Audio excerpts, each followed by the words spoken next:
Hi there. Welcome to my YouTube channel. I'm your host, Praying Medic. Here's today's message.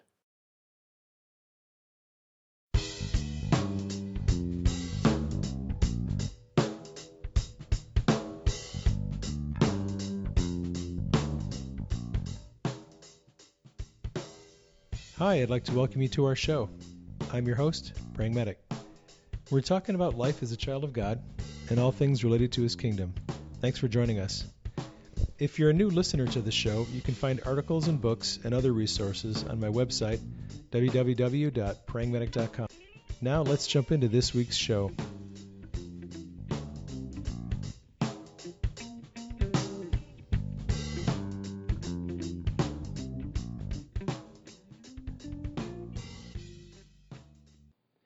Joining me on today's podcast is my friend Jeremy Mangerchine. I'd like to welcome him to the show. Jeremy, how you doing, man? I'm doing great, Praying Medic. How are you? You are doing great, and thank you for not using my real name. I almost did. That's why I paused there for a second. But I appreciate. It's great to be here. Thanks for the invite to come chat. I think we're gonna have a lot of fun. I know we're gonna have a lot of fun. Jeremy and I have been voxing each other off and on now for about a week. And every morning I'd wake up with a new message from him on Voxer. I'd send him a message and he'd get a new one and he'd send it back to me. And then one day we just tag teamed on Voxer pretty much the whole day. And we got to know each other pretty well. And it was kind of scary how similar you and I kind of approach ministry and view things. Yes. In a good way. In a good way, yeah. I was really surprised to find someone who views the work that we do through a similar set of eyes, and we're working on a lot of the same type of life goals and things of that nature. So it was really refreshing for me to be able to talk to you because you gave me a lot of really good ideas and suggestions about things that I might need to change or tweak about the way I'm doing stuff. So it was really cool talking to you this week. Yeah, and vice versa. Definitely a lot of the suggestions that you've given me have been very helpful, and they definitely give me a bump in the right direction. So, you don't really consider yourself to be an author or a writer, do you? No.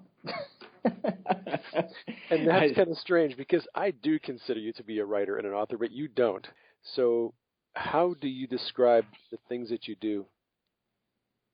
Well, thank you, first of all, for I take that as a compliment, and it does mean a lot. However, you're correct in saying that I actually do not consider myself a writer. And the term author, I guess, does fit, but I don't feel like it defines me, really, in any way. I say that because there is a lot of people writing books these days, and I find that to be a very, very good thing. I think there's a lot of great revelation that's being released. I think a lot of people are coming into some wonderful new awakening, and so they have a lot to say, and writing and producing books is a wonderful means through which people can release the message that God's given them. In addition to that, the barrier of entry for writing and creating book projects is kind of easier than it's ever been before. That's a blessing and a curse in some ways because that good, untapped sources of content and people with wonderful things to say that maybe in years past wouldn't have gotten noticed are able to get their content out there to the masses, and it can spread like a wildfire. That is a very good thing. On the downside, everybody seems to think that they have something to say, and that sometimes some things are better left unreleased, I believe. And so it is what it is. But I'm a firm believer that good content and good messages will always find their way to the forefront, and they will always make their way to the people that need to receive it with a good push. So You asked me if I consider myself an author or a writer. First of all, I see the two as distinctly different in that there are a lot of people who, from very early on, have worked on and developed the craft of writing. They were the people who excelled in English class. Maybe they were journalism majors or minors in college, and they went on to excel in what they do. Perhaps they're journalists, perhaps they're bloggers like yourself, and then they make their way to writing books eventually, or whatever path they take to get there. Those are the people that I consider writers. I consider a writer somebody who feels that they have a gift for the craft of writing, and in a sense, I wouldn't say dedicates their life, but dedicates some very serious chunks of time in their life to honing and developing the craft, to getting better, and really it's an art form. And then there's authors, where oftentimes authors are writers. More often than not, they are. However, in today's world, as I just mentioned, people like myself who failed miserably in English class growing up, who never had a blog, who never really did much by way of working on developing the craft of writing, can actually create a book project and write a book. Now, I do believe that I have kind of a way with words, and maybe some kind of raw abilities that I've just probably been lazy in my life. But I do not consider myself a writer. I am an author. I've written 2 books that I'm proud of, in a sense. I really didn't know, especially the first one, what I had, and that is because people create things, and you never really know what you have, because really your viewpoint and is oftentimes jaded, because you put your time and energy into creating something, and of course you like it. If you care, if you don't hate yourself, you like the things you create, and that's so you have a sense of accomplishment. But until you really put it out there for people to consume, until you put it out there and just let it be available for people, you don't really know how it's going to take. Right. You need some objective feedback before you know whether it's legit or not. Yeah, absolutely. If we were a corporation, we created a product, we were a product development team, we came up with a great new widget, what we would do is we'd put it out, we'd test it in the marketplace, and they have a term called market validation. Did the market validate your product? And right. I think the same is for, like, you and I with the book projects and the other things that we do, is it validated by the marketplace? And to some extent, I feel like it has been validated by the marketplace, and for what it's worth. And I base that on just the stories I hear back from people and the testimonies that I get. And really, that was unexpected, and I'm very humbled by it. But you asked me if I see myself as a writer. No, what I see myself as is an artist and a communicator. And Are you a graffiti artist? I'm not a graffiti artist. I am a visual artist. You like to draw, and yes. Yes, that's one of your passions. Yeah, it was a passion until perfectionism kind of kicked in later years and kind of ruined it for me. which afterwards, God has really taught me a lot about the pitfalls of perfectionism and right. how it hinders creativity. I guess we could talk about that some too if you want in a little bit. But yeah. I think the way I see myself is the way a lot of people in the kingdom are really going to start to see themselves. I think that there's so much coming alive within people. People are awakening to the fact that they're free, and that's amazing. This kind of legal freedom. that God has made them Himself one with them, and that there's no condemnation and all that stuff. And there's a lot of teachings out there helping masses of people come alive and realize that. But if you're like me, once you learn that you're free, and once you hear that, you say, okay, well, that's great. I'm free. Well, now what? Okay, what does that mean for my life? How does that apply to me in my daily life? And so I believe that I'm not alone, and that there's a hordes of people that are going to take that newfound freedom, and with a great sense of responsibility, with a depth of intimacy with God, are going to run forward and pull from within themselves amazing new creations, inventions, find exciting and creative new ways to release a message. And that's why I don't necessarily see myself as exclusively as an author, because I think writing books is a great way to release a message. I think it's a wonderful avenue for expression of revelation. But here's the thing: in the world we live in, there are an infinite amount of platforms through which a creative individual with an awesome message can let their voice be heard and empower, encourage, and inspire people.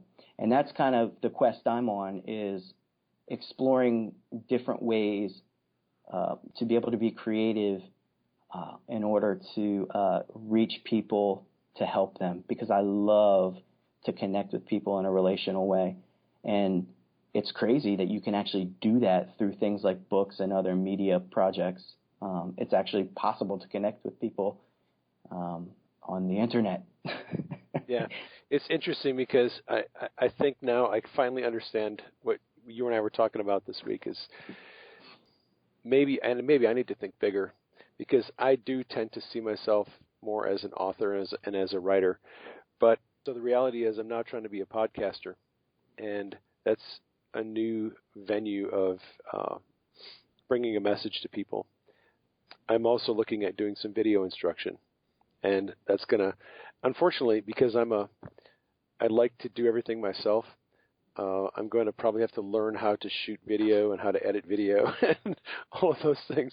I'm very reluctant to turn things over to somebody else. So in order for me to do that, I'll probably have to learn how to do it myself first. That's funny. I'm the complete opposite. I say, how can I, as fast as possible, get someone else to do this, because I hate doing it. Oh man. Yeah, well that is interesting, because I'm like a do-it-yourself. I will spend hours, days, weeks learning how to edit, learning how to shoot with a camera, learning how to record stuff. I kind of like the process of learning how to do stuff like that. Mm-hmm. But I mean, ultimately, it does lead to a lot of frustration. In order for me to even start podcasting, and I don't want this to frighten you, but it took me an entire weekend just to find a plugin for my WordPress website that would actually do the podcasting that I wanted it to do. I was looking and searching. It's one of the bad things about, I mean, I like WordPress websites, but the drawback to having a WordPress website is when you want to add some functionality to your website, you have to go and find a plugin that's going to do what you want it to do. And there are a lot of bad plugins out there for all these different things that people, have up there, and trying to find a plugin that actually functions and works well and doesn't have a lot of glitches can be an issue. And then you have to learn how to use it and set it up and all the other stuff, which does take time. Maybe I need to think of myself in terms that are bigger than what I'm seeing myself right now, because like you, I'm also looking at doing more mentoring and coaching of people. Yeah. And that's another way to help people to help your message get out, is through that. And that's totally outside the realm of most people who consider themselves authors. Correct. So I think I understand where you're going with this. Don't want to be confined or limited by the phrase author or writer. Yeah, here's the thing. If I really, really just broke it down plain and simple for everybody, and I really want to do this because I think this realization, if people get this, because I believe this is where people are headed more and more and more and more, is that once you awaken to God and you get to know God and you develop this intimacy with Him, this friendship with Him, then He flips the script on you and turns the tables on you and says, okay, now I'm going to teach you about you, and I'm going to awaken within you the person that you have been hardwired to be, with your giftings, your calling, your desires that are just a formative part of you. And then I'm going to set you loose to do things and teach you how to walk in tandem with me as a creator. And so for me, what it all boils down to is it's not the prophetic, it's not healing and things like that, even though I love those things and I would love to talk about those if we get to it. But the gift that I realize that I have that nobody else in the world has is Jeremy. And for a long time, I didn't feel good saying that because there was, the condemnation and everything. But I actually feel really good saying that now. And I believe the same goes for you, Praying Medic, and every single one of these listeners, that really at the core, who they are as a unique person, as an individual, is the greatest gift when they release that generously to the world with authenticity, and in a genuine way. There is more impact that come from that than could come in any other way. So all these various avenues and modalities that are available to us to communicate ourselves, and because we're one with God, right? So when we communicate ourselves, we're communicating God and Jesus, and we're being a manifestation of Christ on the earth. There's so many different ways to do that. Now, are there some people that get honed in on one particular area, like writing books or mastering a podcast? Absolutely. And I would encourage people to do that. Find what works. Find your niche, if at all possible, and invest in doing that and doing it well, because trying to do everything usually leads to disaster, because if you're not focused on one thing, then you're focused on nothing, right? It's how they say, Right. if you're not talking to a particular audience, then you're not talking to anybody. So there is so much wisdom in getting good at one particular type of platform and mastering that. I think there's a lot of truth in that. It's really easy to feel like you're called to do 4 or 5 different things simultaneously, and it is really, really hard to do just one thing really well, much less try to do 5 or 6 things and master all of them. That's right. But once you master one format, it does become easier to branch out into other ones and try your hand at those. But I That's think right. it's to kind of be an expert at one thing and then kind of branch out. So this kind of brings me to my next question. And you said that you were talking about how unique each of us is, and how it's kind of cool because Christianity is really as much about God showing us who we are as it is about us learning who He is. It's really kind of a two-way street. You talk about us discovering ourselves, discovering our identity and our purpose, and then finding out what that message is. I think each of us has a unique message for the world. What would you consider to be your main message to people?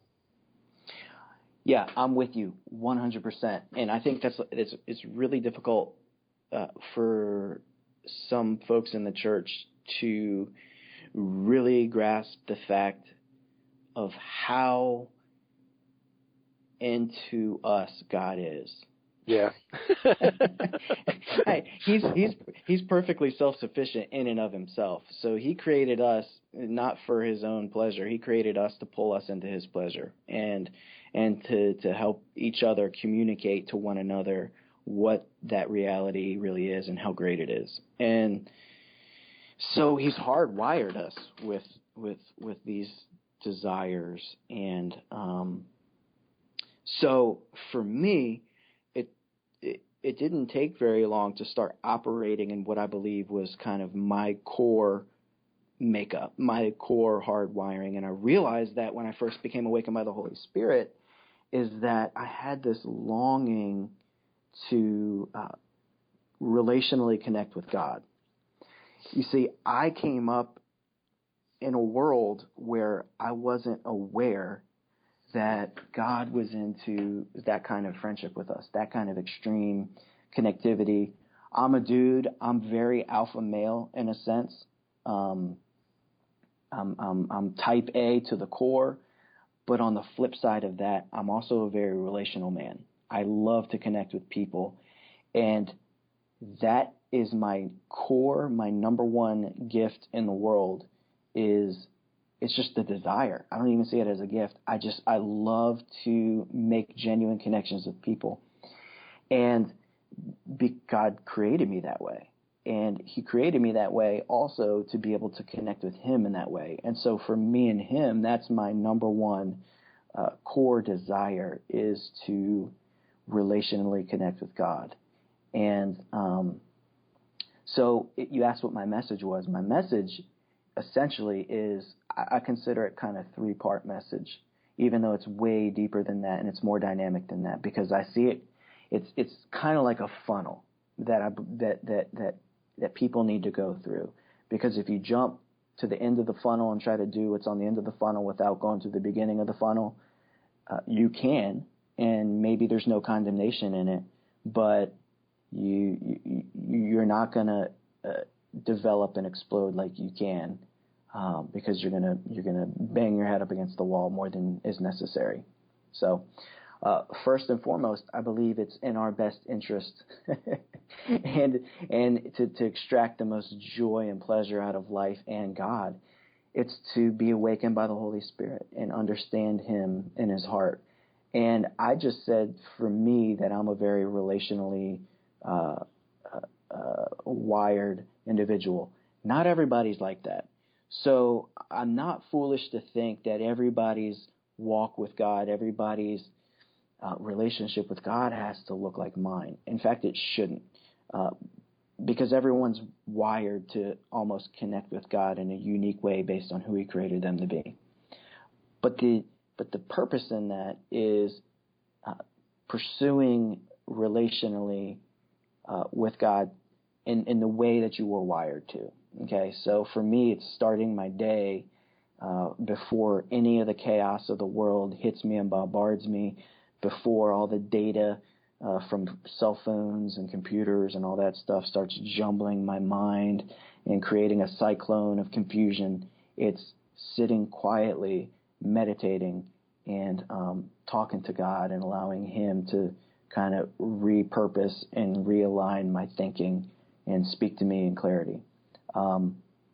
I have people talk to me and say, well, I just don't operate that way. I'm a do-it type person, a doer. I like working with my hands, and I really speak to God better when I'm working in the garden or in my garage, working on my car, building stuff with wood, whatever. And I say, well, then that's awesome. Then do that. And just realize that God's in that. Fully enjoy it. Have a great time. Because you know what? That's probably how you were wired to connect with God. Now, I do see, this is a little bit of a rabbit trail, but I do see the world's getting really crazy, and I believe that our minds are being kind of rewired by technology. So even people like that, I do believe there's some benefit to finding ways to start your day not being rewired by technology. I think that's good for humanity across the board, but that's as much mental as it is kind of spiritual. So I would say the first part of my message would be discovering oneness and intimacy with God and what that looks like for you as an individual based on who you are. And then learning how to rest in God. And that essentially is rest, okay? Learning how to relate there.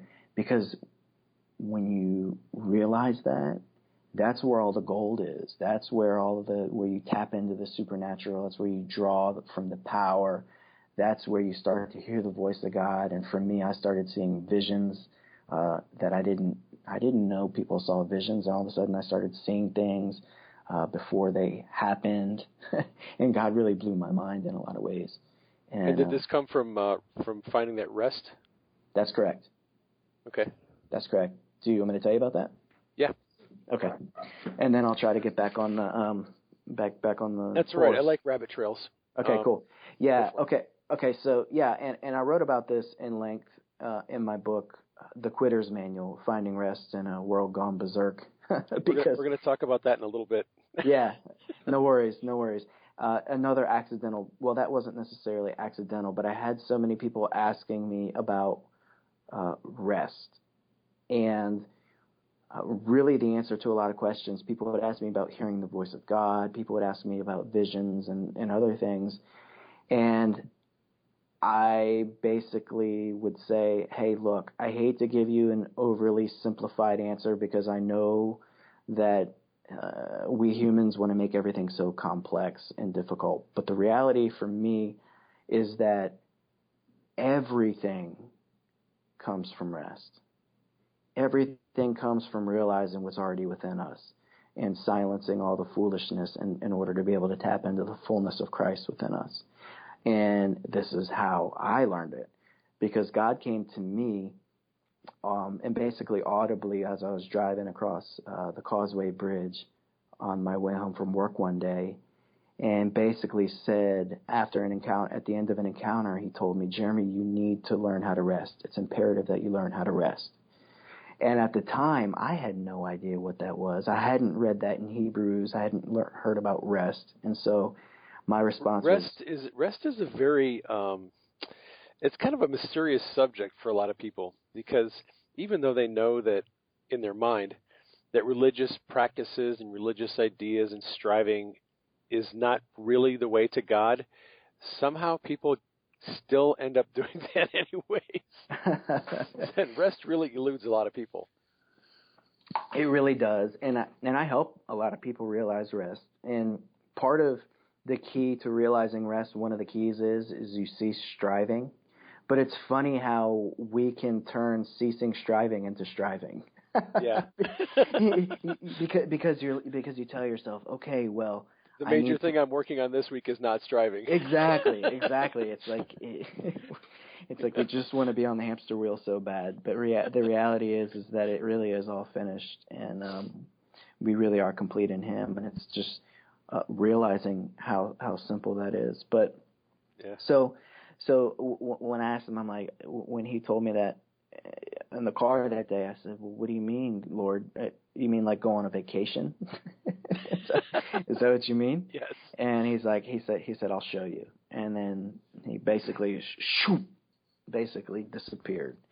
And that was the end of the encounter. And fast forward a couple months, me and a friend were meeting before work, and he had the suggestion that we sit still for 20 minutes, and we read Psalm 20, I think it's Psalm 23, be still and know that I'm God, or He leads me beside still waters, that one. And Yep.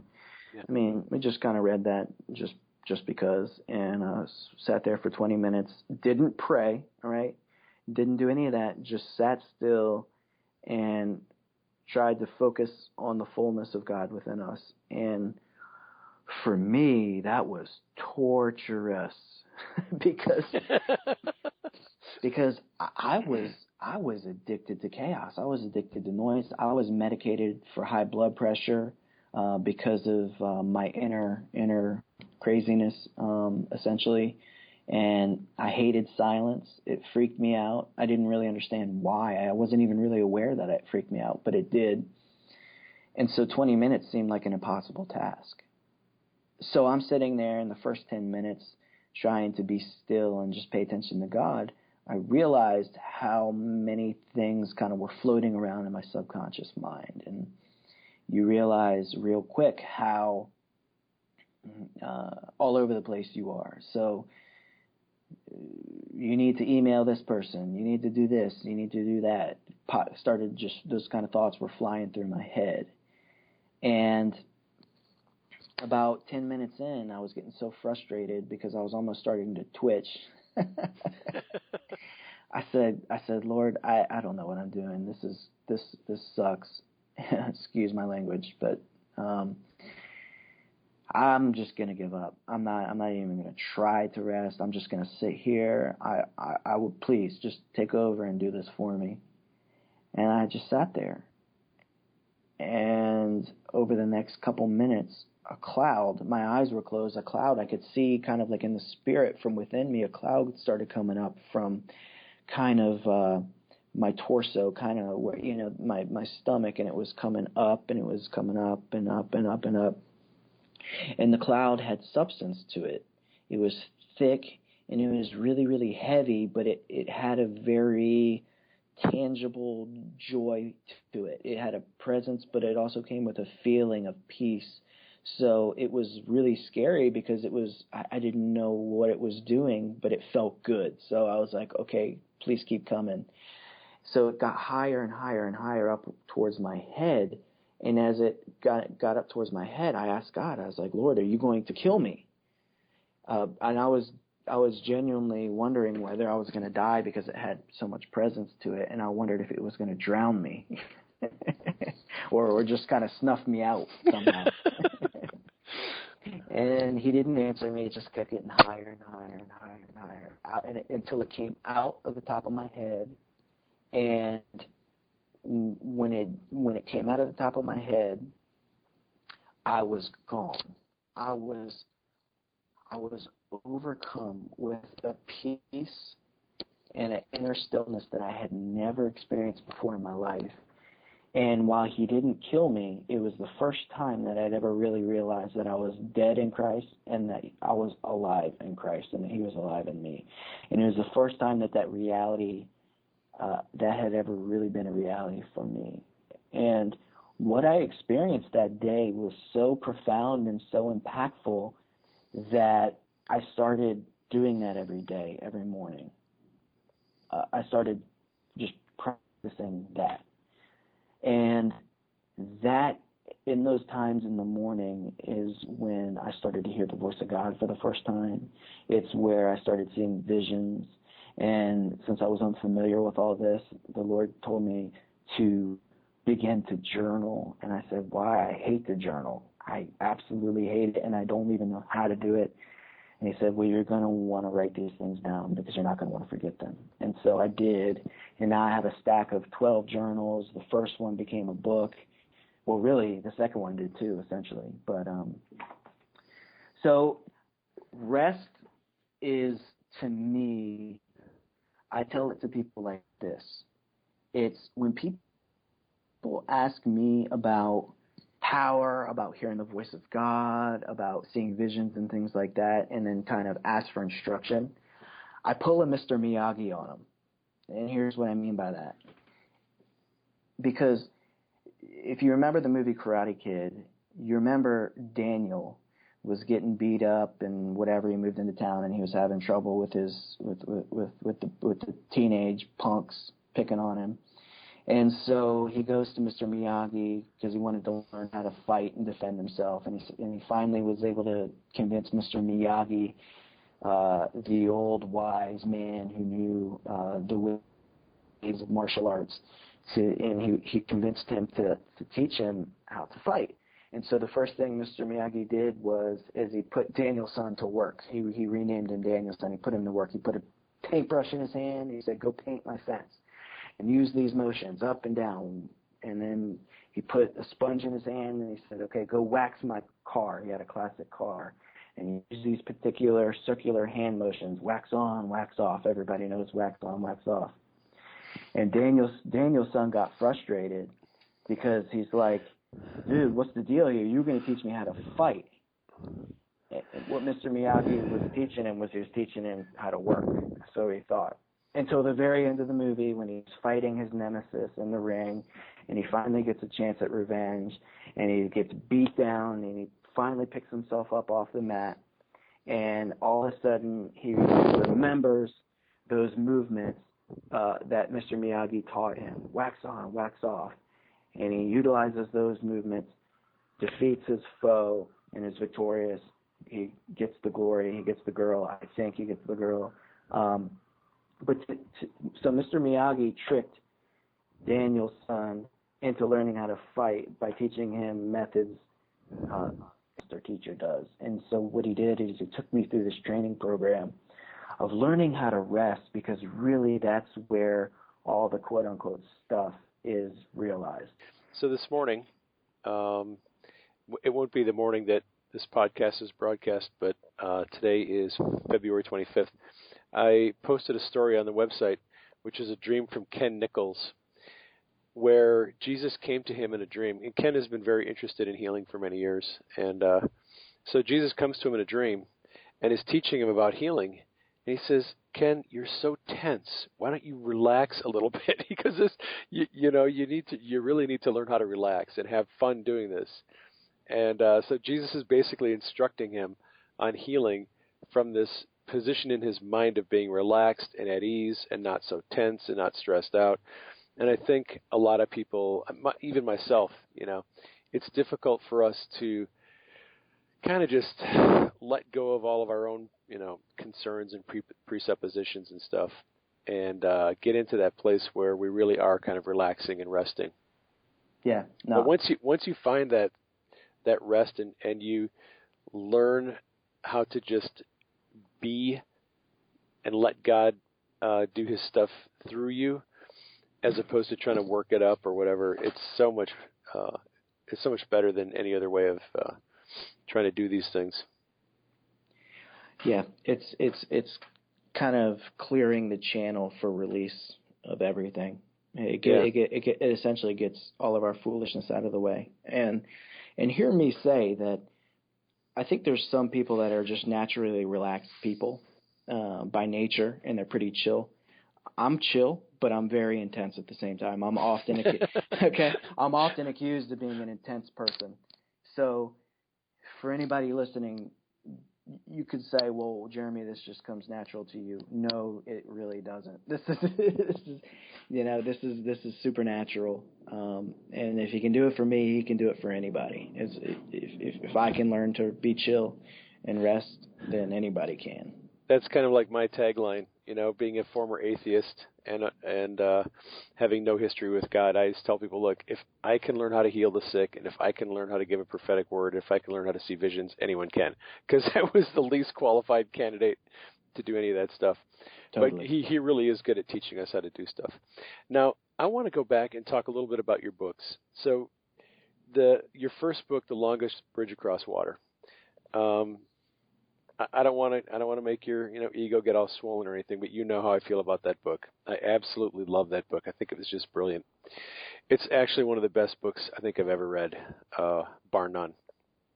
And you said that you have a stack of journals, which basically sort of became that book. Were you actually writing in journals every day, the things that were going on, and then, oh, look, there they are. There's a stack of journals. That's cool. Some of them, yeah. Some of them. Were you also writing on your phone and keeping notes on your phone and journaling and then transcribing it into because I'm interested in the process of how you actually developed all that stuff. Yeah. Okay. So, well, first of all, thanks so much for that. It means a lot to hear that you enjoyed the book. As far as Jeremy and process is important, and there's a lot of ways to streamline processes and benefit people. Anybody listening that plans to self-publish a book, don't ever try to do things the way I did them, because I do things backwards often, and it's not the right thing to do, which is cool because now I actually help people and I answer questions for a lot of people looking to write books and to self-publish books, and the advice I give is usually not what I did. It's what I probably should have done. So, yeah, I did a lot of writing on my phone, and part of that's because the first book, The Longest Bridge Across Water, I wasn't intending to write a book. I was taking a lot of the things in my journals that God had taught me, and I was in effort to crystallize my thought process and really see what was there and just get us just it's a lot. I mean, when you have 12 200-page 8 by 11 sketchbooks with no lines filled with revelation from God, that's a lot. It's a whole lot. It's a whole lot for an individual to try to move forward with there, because stewarding revelation is a very important thing, and so continuing to get more and more and more and more revelation without gaining a good understanding of what you've learned and then how to express it and release it doesn't really benefit. Okay, hang on right there. So, short rabbit trail. Yes. Do you believe that how you steward the revelation you receive determines future revelation and how it's going to come to you? And is there a connection with that? Because I know a lot of people who are very frustrated and they don't feel like they're getting much revelation. And I tell people, look, when you get dreams or when you see visions, you need to write them down. You need to journal them, and you need to pray over them, and you need to ask for more. Right. Because I just think how you steward the revelation you get determines the revelation you're going to receive in the future, in a sense. It does. It makes perfect sense. And I don't know how much of that is God, like, controlling the revelation spigot, or whether it's us clogging the spigot, essentially. Yeah. And I know different people have different opinions about that. I'm unsure. I tend to think it's the latter. I tend to think it's us more than him. I think it probably is too. I think the more you pay attention to the revelation and steward it and let it soak into who you are and become who you are, it just opens up the spigot wider, and you're just receiving more. And it's not like I don't think the restriction is on God's end. I think most of it's on our end. I think it's self-imposed for most people. Yeah, I do too. I really do too. And I think there's something to be said for being a good steward of what you've received, not from like a works or like striving standpoint as much as it is. There's a whole lot of juice that can be extracted out of things, and I'm realizing that now for myself, because putting out new things and I'm like, well, I'm moving fast, I'm moving forward, but I'm leaving a lot of possibilities behind to further help people, and so I'm really trying not to do that. I see revelation as a 3-step process, and I believe people get stuck in stage 2 and 3 and keep going back to stage 1. I have a teaching on that based on the life of Jeremiah, and I call it 3 stages of revelation. Catch it, get it, give it. And I give the example from Jeremiah 1 where and this is a trademark teaching, people, by the way. So if you're going to teach this to somebody else, he has to get royalties from it. That's right. Well, it's actually going in the book I'm working on. So, is it? Yeah. So that's funny because in the book that I'm working on, I also teach from Jeremiah 1. Oh, that's sweet. Because, see, this is the crazy thing, because when God first started speaking to me through dreams and visions, he actually showed me Jeremiah 1, where Jeremiah saw the kettle that was boiling and all that stuff. He was speaking to me about the process I was going through and relating it to what Jeremiah went through. Same here. Isn't that crazy? Hey, man, it's crazy. It's almost like we know the same God. You know what else is crazy? In your book, Longest Bridge Across Water, your last chapter was about greater works. Mm-hmm. The last chapter in my first book was about greater works. And I had never seen your book, and you had not seen mine when we wrote them. It just happened to be that way. So you related to Jeremiah. Catch it. Catch it, get it, give it. Okay. Yeah, because it starts out where he sees the vision, and God says, well, what do you see? And he just repeats back to what he saw. That's it. Right. So he caught it, okay? And then God comes back to him, shows him another vision, and then says, what do you see? And Jeremiah conveyed what he saw, and then God said, you saw correctly, like you did the first time, and he said, well, this is what that was. So he got it. So there's a differentiation between catching it and getting it, okay? The getting it is the understanding what it actually means. That's correct. So I see this a lot, and this is a very prophetic message I'm giving because a lot of people need to hear this. A lot of people, all they want to do is catch it. Yep. And so many people get words of knowledge, and then they don't know what in the heck to do with it because they're not trained in the art of gaining understanding from God. So they get stuck in between 1 and 2, go back to 1 over and over again. I got to keep seeing new things. I got to keep seeing new things, but I don't even really understand what it is. And then the third part is where God says, okay, now he comes back to him and he says, now go release this message to the people. And that was right after that. So that's give it. Catch it, get it, give it. So after you understand it, then God will lead you to express it. Or really, under the new covenant, I believe that once you get it, then really there's a lot of freedom to give it generously. And even if you don't have direct leading from God like that, just go spill it everywhere. Go love the heck out of people with it and release it to as many people as you can, using wisdom and discernment and, judgment accordingly. Now, I see gradually from 1 to 3, I see people fall off. So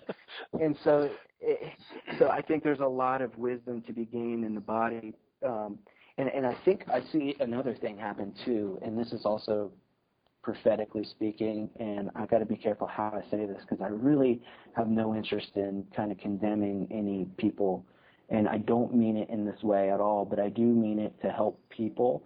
I see a lot of voices in Christianity in various different streams.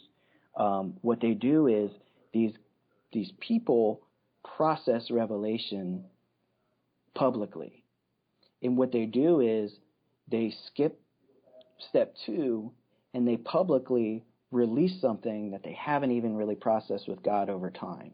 Right. And I'm somebody who... I've been guilty of doing that, I think. We all have, okay? I have too. And so that's why there's no condemnation on it, and I'm not pointing fingers. But I think there's some wisdom to be learned, and God's been teaching me that, and that's why things that I'm getting ready to start talking about more are things that I've been sitting on for 2 years, because I've learned that lesson myself. And I don't think it's intentional. I don't think anybody's doing those things to harm anybody. And I'm not even a fearmonger. I don't like the be careful stuff. But I think sometimes people forget that there's a lot of people listening to them, and that sometimes it's not good to pull people through a roller coaster of revelation that may or may not even be real revelation. Yeah. Well, part of it also, I think, is immaturity. I think that there are some really super gifted people out there who have not yet kind of grown in their understanding of the ways of God, where they understand, okay, it's one thing to get a series of visions or a dream. It's something completely else to understand what the message is there, how it relates to God's plan, how it represents his heart, and bring all that stuff together before you actually talk about it publicly. And that's the part that I'm going through. I'm learning how to get part 2 before I go to number 3. And that's just I think it's a part of the process of maturing. Yeah, I'm with you, and the same for me as God matures me. It's I think we're on a parallel journey in that. Now, there's also, it really helps people to see under the hood as well, because seeing somebody process things can also help that. So I think maybe there's wisdom in saying, okay, look, this is something I'm processing through that I haven't nailed down. I think sometimes where it gets a little bit sketchy is when maybe somebody's in step 2 saying this is how it is, this is truth, and you're saying, well, maybe it is, maybe it isn't. That's up to people to see if it bears witness to their spirits or not, I guess. But yeah, I will a lot of times take revelation that I get, and I will put it out there publicly, not declaring it as this is the word of the Lord, but just because I'm interested in seeing if anyone else is receiving similar revelation. I'm really looking more for confirmation about what I'm receiving in the larger context of what the body of Christ is also seeing. And it's really amazes me sometimes how often I will have a dream about something, and I'll put it out there on social media, and I'll have 5 or 6 people who will message me saying, "Wow, that's crazy! I had a dream that was almost identical," or God gave me a vision or something, or I received a prophetic word that has to do with the exact same subject. Because a lot of times God speaks to one person about something He speaks to a lot of people about. So I think it can be valuable to get confirmation sometimes as you're going through the process of trying to determine exactly what that thing is all about. 100%. Back to the longest bridge. This is because we're rabbit trailing like crazy here. So you did not go through the conventional process of writing that book like most people would, and you took a roundabout way because you're probably just a reluctant writer who didn't really understand that this was going to turn into a book to begin with. Yes. And it was the same for me. When I wrote my first book, I had no idea it was going to be a book. I didn't want to write a book, didn't want to be an author, didn't want to publish anything. And I had all these friends saying, you really need to take these little articles and things that you're writing and you need to turn them into a book. So it was kind of a backwards process for me too. Yeah, I like backwards processes, even though they make life more difficult. And I don't recommend it on anybody else, but I've just come to realize that being the personality that God has made me. I even took a course recently which describes how people function, not a personality, but how you function. And there's 4 categories, and the category that I threw the charts in is called a quick start. And it's basically an entrepreneurial approach to everything where you're not a fact finder, where you don't do much planning, you just go. And so I accidentally go all the time, and that's really where the magic happens for me. It's where when I get bogged down with the fact finding, with the planning, that I get frozen. And so I think it's important to know yourself. Really, I think it's important to know how you operate and operate accordingly. I think people have various different modes of operations. And so, like you had asked me, I just started pecking away on my thumbs, on my iPhone, on Google Documents, at the gym in between sets, just putting together little essays or whatever, taking this revelation and these encounters that I had and these stories in Revelation and just putting it down on paper. Before I knew it, I had basically a manuscript, and I was sitting here in my office, and I had a friend come in, and I pulled up the Google Doc on my phone, and I said, I think I have a book here or something. And I started scrolling through, and it just kept going and going and going and going and going and going and going. It was 85,000 words. Yeah. So that's a book by my standards. Yeah, me too. Even though my editor cut it in half. Which I was going to say, because you didn't end up with anywhere near that long. No. And so at that point, I said it was okay. I have a manuscript here. God, what do I do with it? So the writing part, the initial writing part, was easy in a sense. Now the creation of the project was very difficult. And so that's why one of the big reasons why I keep telling Praying Medic that I'm done, I'm retiring, because I have to get past the pain of the process of the first one before I'm willing to do another one. I have to forget how much it drives me nuts. That's kind of funny because when I posted an excerpt from one of the books and I was talking about the process of going through the editing with my editor, Lydia, you said, that reminds me all too much about why I don't like writing books. Yeah, I don't like it. I love helping people. I love connecting with people. I don't write books for myself by any means. It's not I didn't have some bucket list in life of accomplishments so that Jeremy would feel like he's, king of the world. If I did, book would never be anywhere on the list. Okay. Right. So, and the second one happened just because people were asking me a question, and I thought, okay, well, it's probably easier if I just make it into a short book, so that when I get all these questions, I can just say, hey, it's great to connect with you. Thanks for your question. It's a great question. I happen to create a resource, a book that answers your question. You should go check it out. You did the same thing I did. So when I first got on Facebook back in 2009 or 2008, I forget when it was, I started learning about the supernatural and learning about dreams and visions, and then got into healing and all the other stuff. And I had all these people who were asking me all these questions, like, well, how do you do this? And what about when this happens? And I don't understand this process. And can you explain this to me? And I had all these private messages, people asking me all these questions, and a lot of them were the same ones over and over. So I finally decided, what I'm going to do is I'm going to write an article. And what inevitably happened was I would answer somebody's questions. When I had the answer to a question, it ended up being 4 or 5 paragraphs. And I thought, well, that would make a really good standard kind of a stock answer for this type of question. Right. So I saved it on Facebook as a note. And when I get another question, I'd write out an answer to the person. I'd send it to them in a private message, and then I'd create a note based on that answer to that question. And then I get another question. I'd write another note based on what I answered that question. And so I kept answering these questions, writing all these Facebook notes. And by the time I had and I would take the notes and publicly post them on Facebook, and have my friends would leave comments and stuff. Well, that whole process of answering people's questions and writing a note based on it and then posting it publicly for discussion, that's actually how my first book came about. By the time I had 20 of these Facebook notes, people said, this would make a pretty good book if you just organized it and pulled it together and did a little editing in there. And I was like, I don't want to write a book. Are you crazy? I'm not a writer. Right. But they kind of just forced me enough to say, oh, okay, fine, I'll look at doing this. But so it was kind of the same process for you.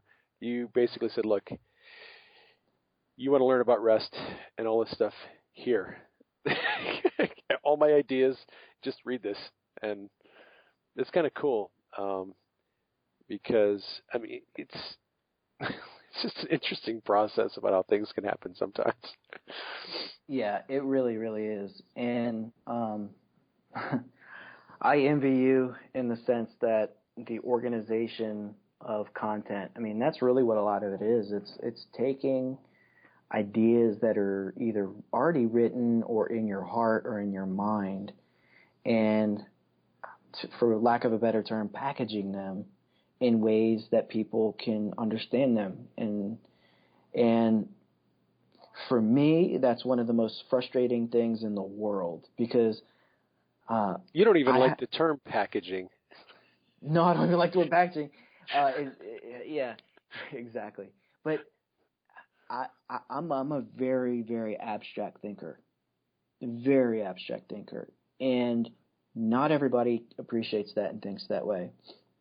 And I don't.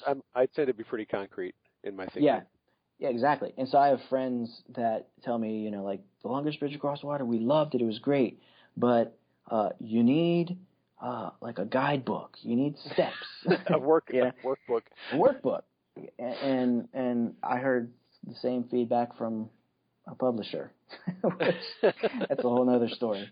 Yeah, I don't know if that's a rabbit trail we need to go down, but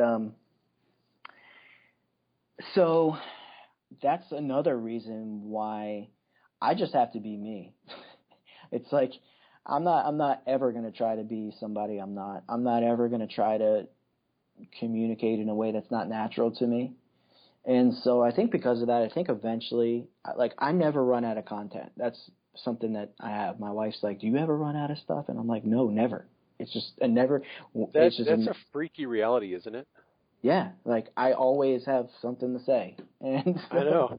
I sit here when I tell people that I'm working on 7 different books at the same time. People are like, "Are you serious?" I'm like, "Yes, actually, I am serious. I have so many little things running around my brain all the time. I don't have enough time to write them all down. Yeah. Far do I receive more revelation ideas than I can ever write down in a lifetime. There isn't time to do it." Okay, so here's an interview question for you. Do you process things better in your head, or do you have to process them verbally? I actually do a lot of external processing, Okay. which really annoys my wife sometimes because I will get these ideas and I have to talk about them with somebody most of the time. I'm the same way. So Sheila and I will talk a lot, and she's my first line editor. Once she and I talk about stuff, and that helps me kind of flesh it out. It helps me kind of connect the dots and pull the ideas together and see how they all relate to each other. Sometimes, although I'm able to sit down at a computer and literally write for an entire day without any interruption or any discussion with anyone. Back in October, when I took a 10-day vacation from work, I took 5 of those days and got up at sunrise, and I got a cup of coffee, sat at the computer, and the ideas just flowed, and I just wrote. I wrote about 4,000 to 5,000 words a day for 5 days in a row, and that's all I did. I just got up in the morning, got my coffee, wrote for about 3 or 4 hours, had lunch, and then got back to the computer, wrote some more, had some more coffee, wrote some more, and I did that every day for 5 days. And my wife hardly ever heard from me the whole time. She's over there doing her thing, and I'm just writing, just like this writing storm. And I actually got half a book written in 5 days. It was 20,000 words. Wow. So I have the ability to sit down and just really focus and flow revelation into something and just let it go and not process it externally.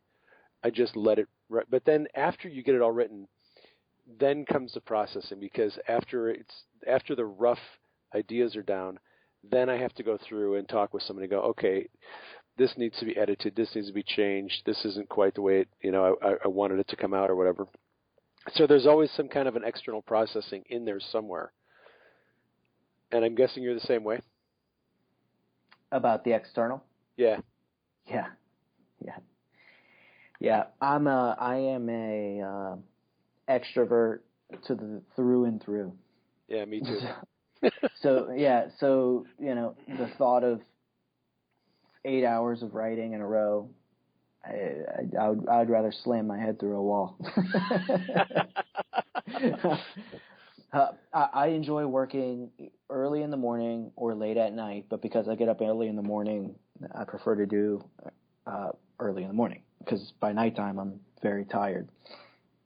I get up at 4 and hang out with God, do whatever He wants to do, whatever we do, and then there's still plenty of time left before the world starts, and I love that.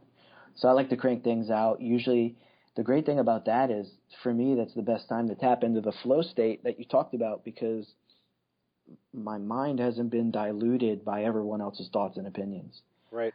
And I think for a creative person, I think that's the most important thing you can do, because to some extent, all of us are kind of a conglomeration of thoughts and ideas that we maybe picked up somewhere else. So the fact that we're all completely original is probably impossible. But I think there's some people who know their voice and there's some people who don't. And I think when you know your voice and you know what your message is and what you have to say, you don't want it to be diluted with other people's voices, outside influences. All right, so that is a perfect segue into our next section. Dude. So I wanted to. It's amazing how you're just like flowing with exactly where I want to go. I want you to talk a little bit about developing your voice, and I also wanted you to talk a little bit more about the Quitter's Manual. But as long as you brought up the subject of developing your voice, that's one of the things that's really difficult for people to do. Is to separate the influences that we have from other people and develop our own unique, original way of expressing ourselves. All right. Are you ready for me to preach? Go, Tony Robbins. Hey. Okay. Can we take about a 1 minute break? I'll go make some coffee and we can come back here in a minute. Okay, because this is so. And that will bring part 1 of our conversation with Jeremy to a close. Be sure to join us for part 2 because we have a lot more ground to cover. You can find part 2 in the podcast archives. If you're new to the podcast and you haven't been to my website, you might drop by and check out the articles I have there. If you have any questions or comments about the show, you can contact me at admin@prayingmedic.com. That's ADMIN at prayingmedic.com. I'd like to thank you again for dropping by. I hope you enjoyed the show.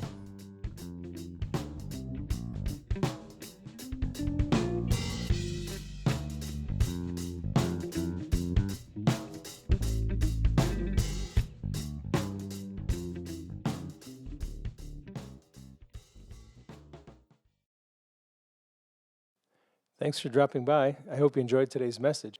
You might consider sharing it with your friends. You can do that through the links provided below the video. Thanks for dropping by, and I hope you'll consider subscribing to my channel.